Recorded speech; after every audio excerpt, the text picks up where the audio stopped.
Being late, but there was a crazy incident on the 10 freeway. A lot of police, a body found, something crazy, so I don't know. So I apologize for being late. But let's start the meeting. I'm going to be a committee of one. So whatever action we take here will go on to the full council for further discussion and action. First is item number 1.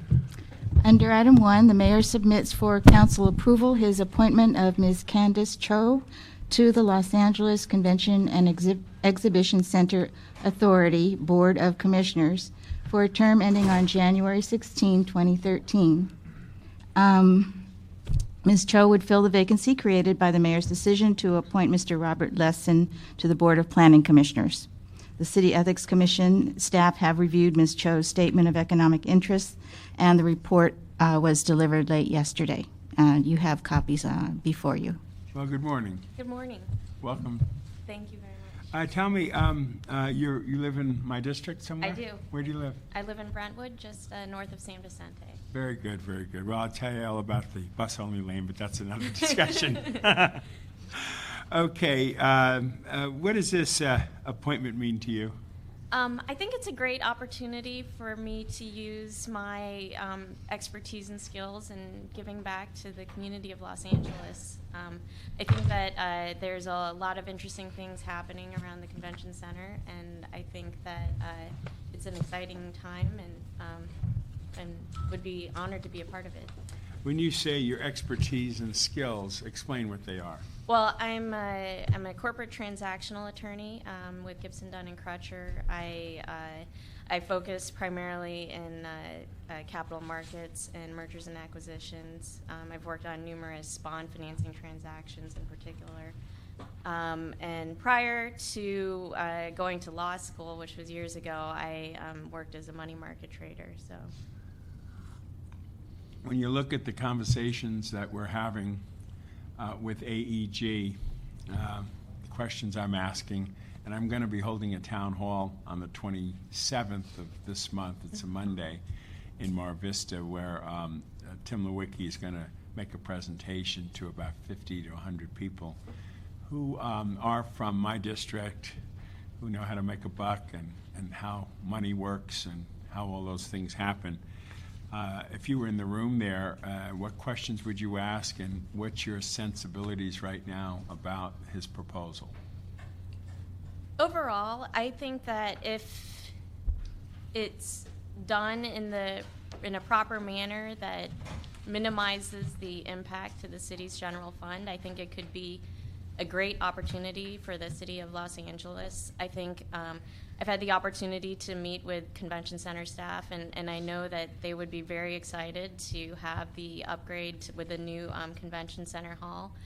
I think that it's really important to assess AEG's proposal with a critical eye in terms of what kind of guarantees are going to be put forth by AEG, the entity, in terms of the financing.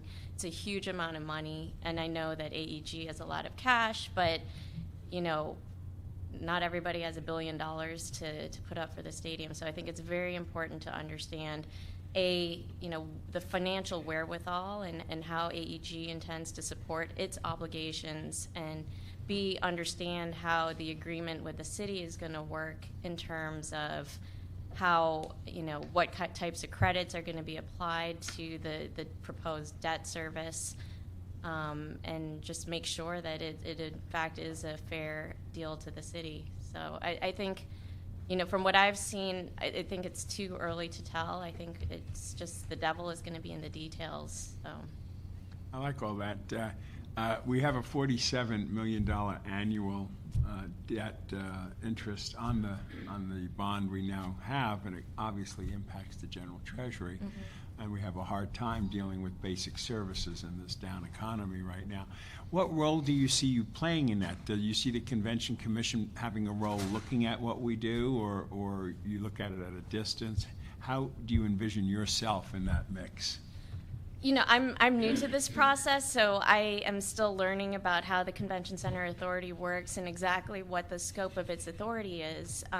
To the extent that we have an opportunity to assess, you know, aspects and ways that the company, that the city can minimize the debt service, ways to refinance that obligation, because $47 million on an annual basis is a huge amount of money, and I've spoken to Councilmember Hahn's staff about, you know, what a burden that is to the general fund. I think it's absolutely critical that to the extent that the Convention Center Authority, and if I'm appointed, you know, myself can add input on ways that we can minimize that debt service.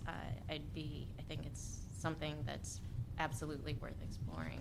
Well, I appreciate that again as well, your answer there. Come to the meeting on the 27th, a Monday, at 7 o'clock in Mar Vista, in the community center there at the park. And if you have questions, ask them. If you want to listen and hear his presentation and digest that, I'd be most grateful, because the more the minds, the sharper the collective energy is, I think the better the relationship with the city will be. I'm of the position, he and I were exchanging quotes in the LA Times sports section the other day, and basically he was making a suggestion about a time frame, and I basically was saying, look, we're going to do it the right way. My constituents, and you are a constituent in Brentwood, and he is a constituent in Brentwood, do have sharp pencils and great minds, and so I'm going to listen to a lot of what folks say in the community. So I'd like you to play a role just from an overall standpoint of helping us get the right deal for the city. So Absolutely. Great. Well, welcome aboard. I think you're terrific. Thank you very much. And we will, when does this go before council? This will be before council on June 21st.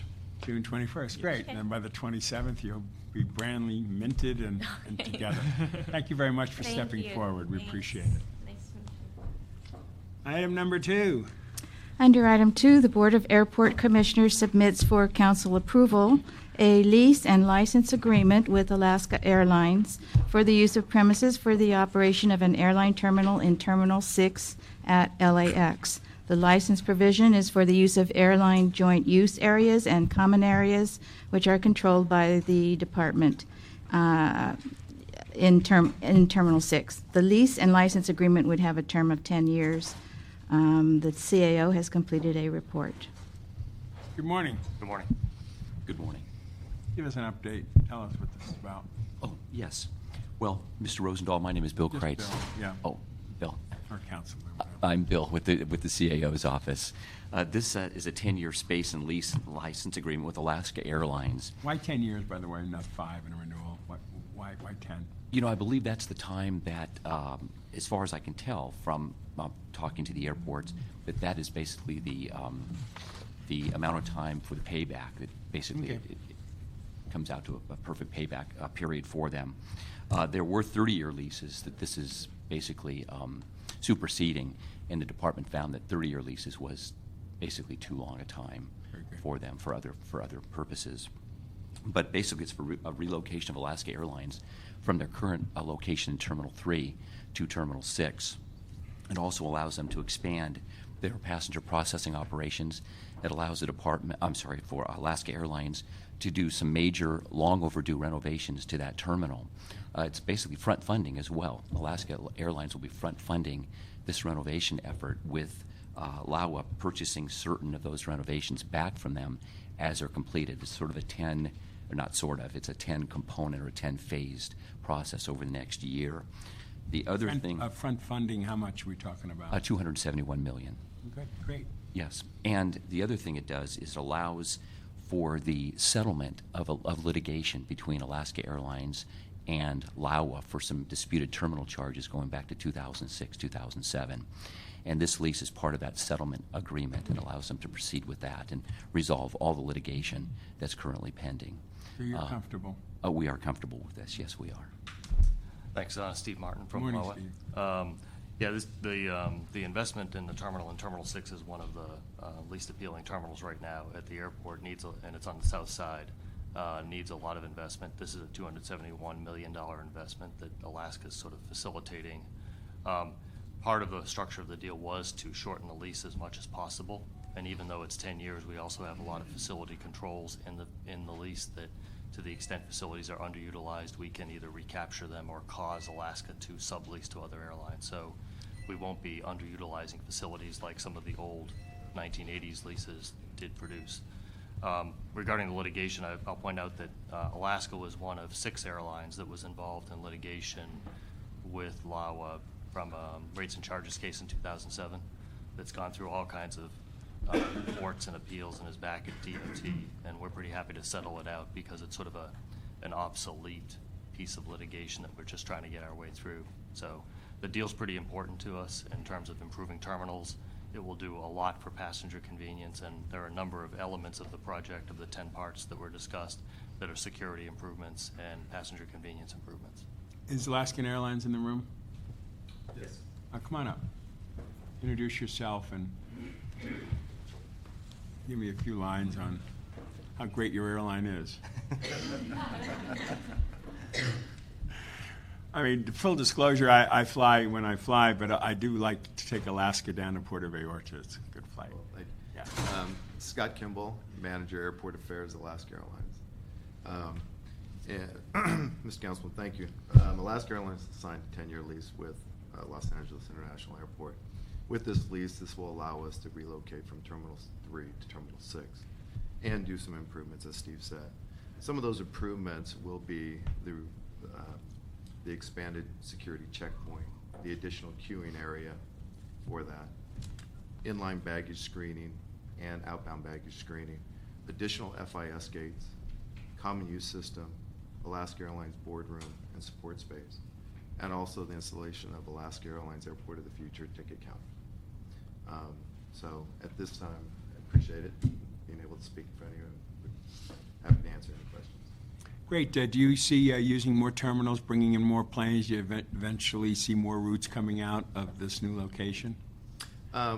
With the actual gates that we are going to be getting, 6 gates that we're going to be able to utilize, I think our scheduling department will be looking at all opportunity to fly to additional cities. Yeah, we like all these nonstop direct flights all over the planet. Out of LA. More the merrier from you. Okay. There's no question cards. There's no. What's our time frame on this one?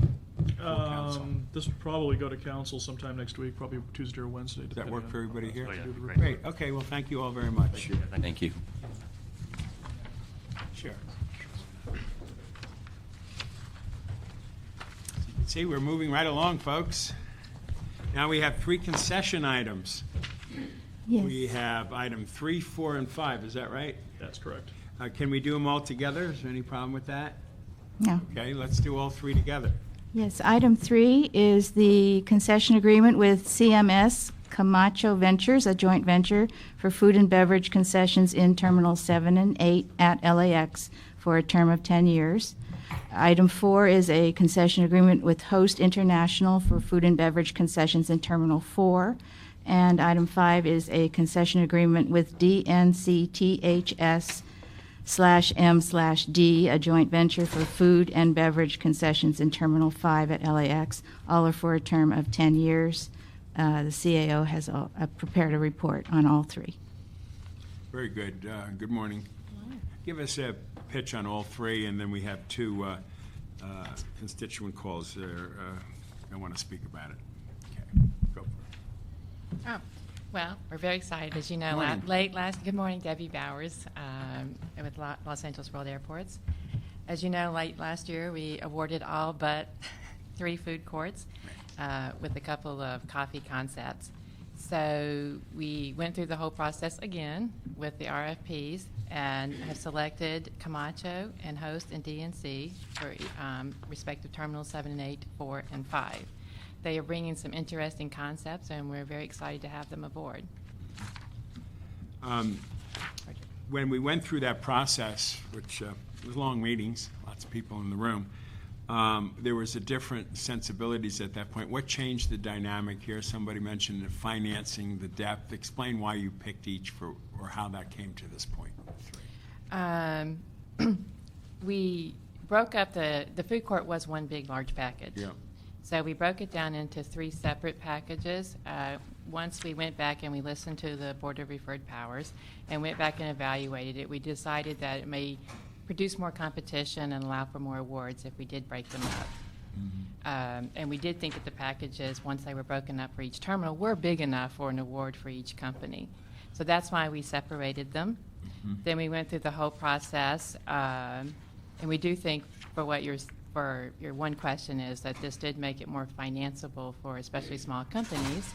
And we were proven correct because CMS Camacho, who we are recommending an award for 7 and 8, they're an ACDBE who has stepped up and separated themselves from any large company. So we're very excited to be recommending them. So this shows that a small company could finance and step in. The rest of them were basically on their proposals and what they were bringing to the table. The one thing unique for Host in Terminal 4 is they have a food truck concept, which was pretty exciting and different, and sort of stepped above what everyone else recommended.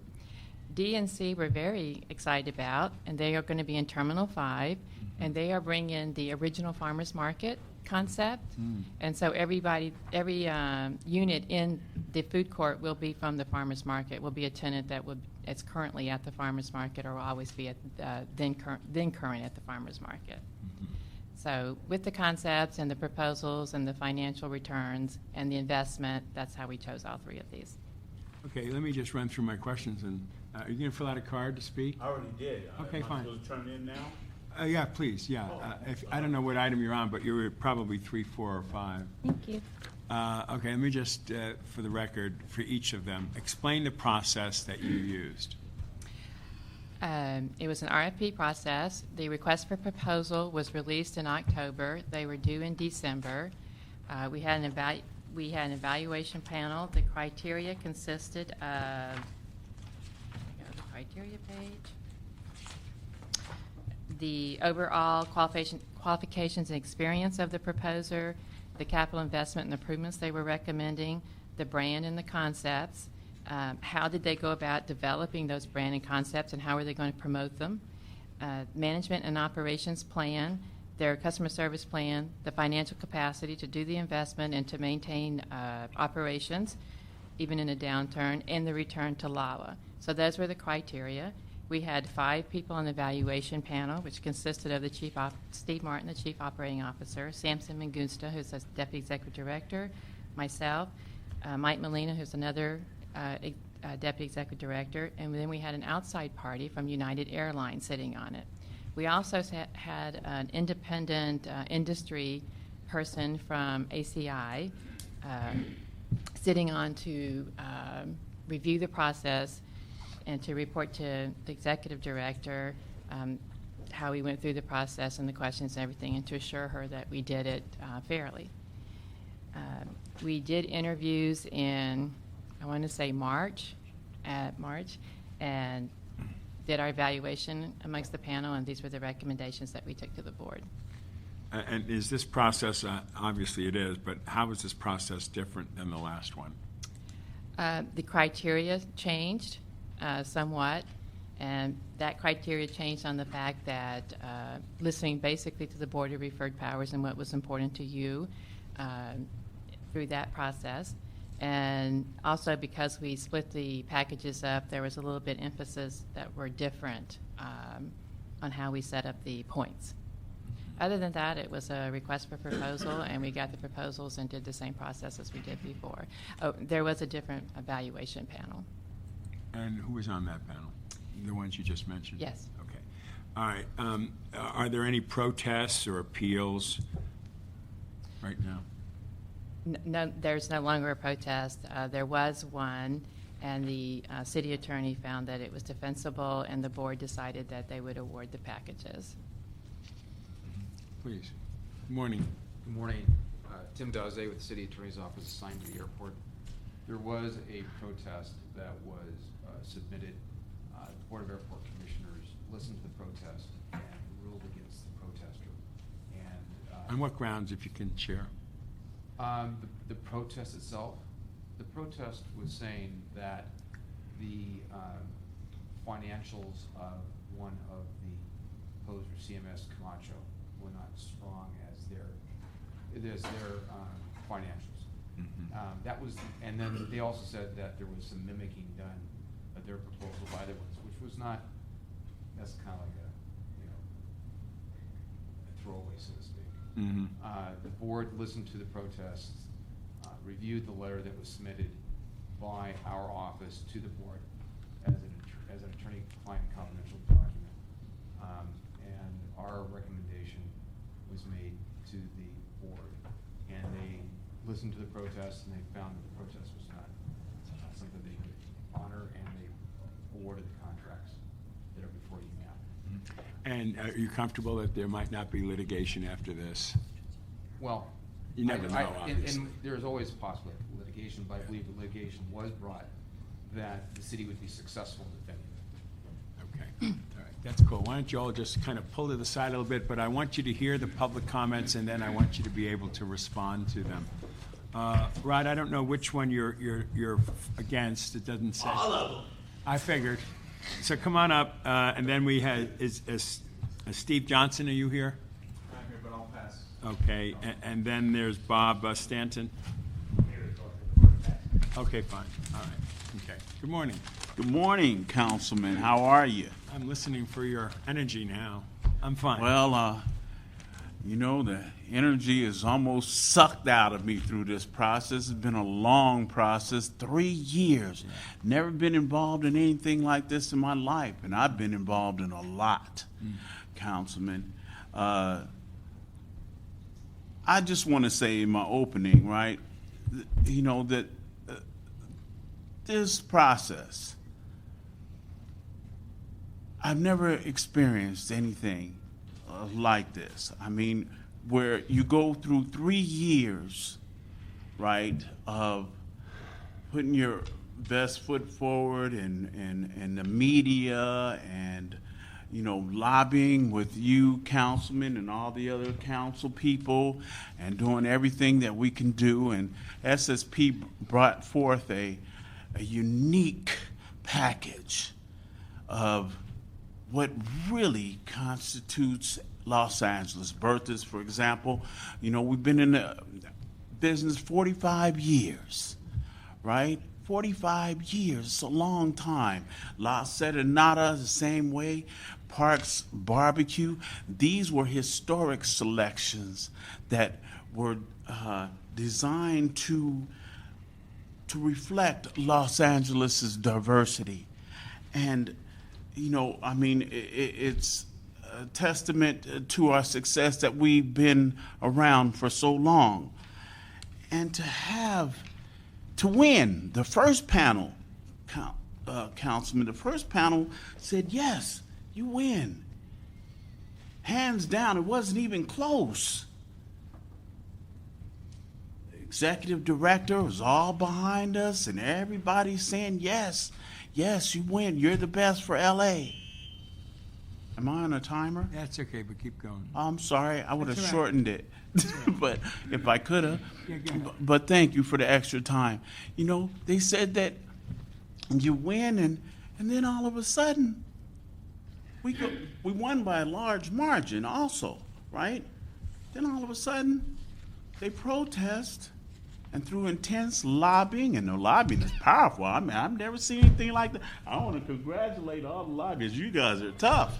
You know, I mean, you know, wow. You know, we go from first to worst. That's what happened to us. You got Mary Sue Milligan that's getting ready to win America's Top Chef, Master Chef. She was on our team with Border Grill. I mean, we had the best. You know, there's no doubt. And now, when they broke it up into 3 packages, Councilman, I knew something was going to happen, that they were going to take some of it from us. But never in our wildest imagination did we ever believe that we were all going to be eliminated from every package. We didn't get anything. First, we got it all. It was just one package, right? We got it all.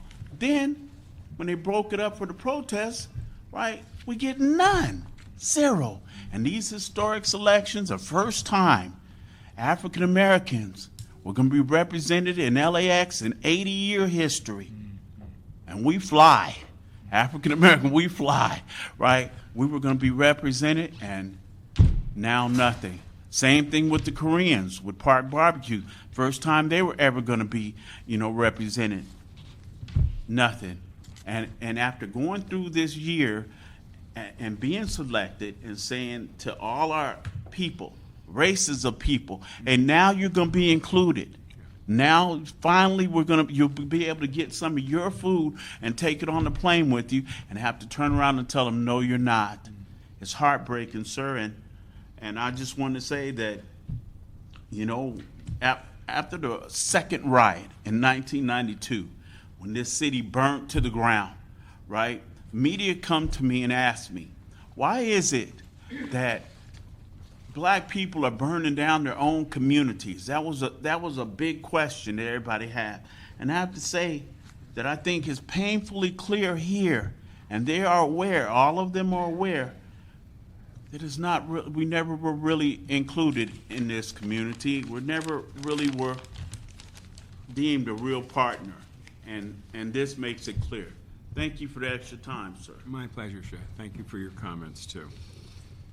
Okay, there are no other cards on this matter, so we will just forward this now to the council. When will action take place on this? Probably next Wednesday when I complete the reports. Wednesday looks like a big day around here for next week.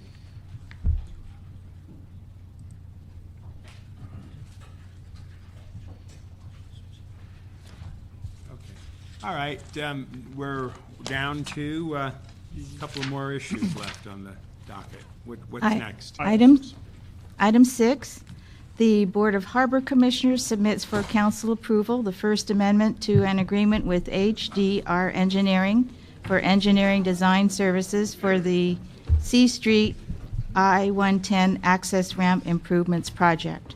The amendment would add $500,000 to the contract amount and would extend the contract term by 5 years to expire on July 8th, 2016, so that the consultant can continue to provide its services during construction and through completion of the project. Okay. Morning. Good morning, Council Member. Mike Christensen, Deputy Executive Director for the Harbor Department. Yes. Give us a Harbor thumbnail Department sketch. requests this and the next item too, which are virtually the same. Yeah, read item number 7. Item 7 is a First Amendment to the agreement with Parsons Transportation Group, also for engineering design services for the John S. Gibson Boulevard I-110 freeway access ramp improvements and State Route 47 I-110 northbound connector widening project. That amendment would add $1.177 million to the contract amount and would extend the contract term by 5 years to expire in July 2016, so that Parsons Transportation Group can continue to provide its services during the construction and through completion of the project. Very good. Council Member, before you are a couple drawings that might illustrate this more handily. The Harbor Department has been working with Caltrans to advance two important freeway interchange projects. They're important to us in terms of our connectivity between the marine terminal operations and the I-110 and SR-47. These would typically be Caltrans projects. The Harbor Department has taken an interest in them in order to move them a little more quickly than they would otherwise happen under the Caltrans current priorities. Right. The Harbor Department has also been very active. By moving them forward, does that mean you're financially also assisting them? We are financially assisting them with some harbor revenue funds. However, both of these projects are heavily funded through grants from a variety of sources, state, federal, and local. What's before you right now are two contract extensions. The Caltrans process has taken a little longer than anticipated. And we've run into some issues, one of which I think is a good story. It's a community issue on the John S. Gibson that will result in some sound walls and some improvements. All of this added some time and added a little bit of money to the engineering effort. So what we're doing is coming to you with a request to extend the terms on both of these contracts by 5 years adding some additional money to the engineering contracts themselves in order to keep them moving and also to not jeopardize any of our grant funding, which has various timelines. What kind of grant funding are you talking about?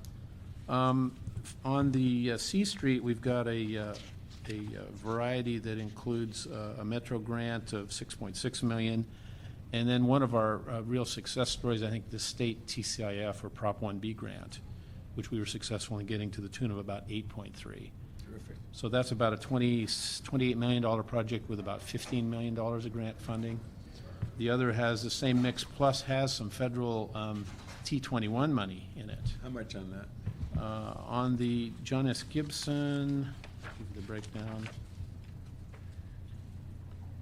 We had 7.4 of Metro. We had 3.6 of T21 and 14.7 again of TCIF. That's very good. TCIF is of most concern because of the kind of tenuous nature of that program with the state, Prop 1B, and the floating of bonds. We want to be sure that we're ready because that program is oversubscribed, and the first projects that come in will be the ones that get funded. We're in good shape now. If we keep our timeline, we're just needing to keep that project moving forward. Very good. Any opposition to this? Any controversies? Any? No, in fact, situation? great success story on the Wilmington side. A lot of community input that took a whole ramp. There was a flyover ramp in the original project. The community did not want it. It's out. On the other project, the community wanted sound walls. They're in. So I think they're both good success stories in terms of responsiveness to the communities, which also took a little bit of time, but it was time well spent. Does the gentlewoman, Han, have any questions? No, sir. Very good. Okay. Well, thank you very much for your presentation. When will this go before council? Probably next Wednesday, if it all goes according to my plan. Okay, very good. Thank you very much for Thank your you, presentation, too. Anything else? No. Anybody have a card in for anything else? With that not being said, meeting's adjourned.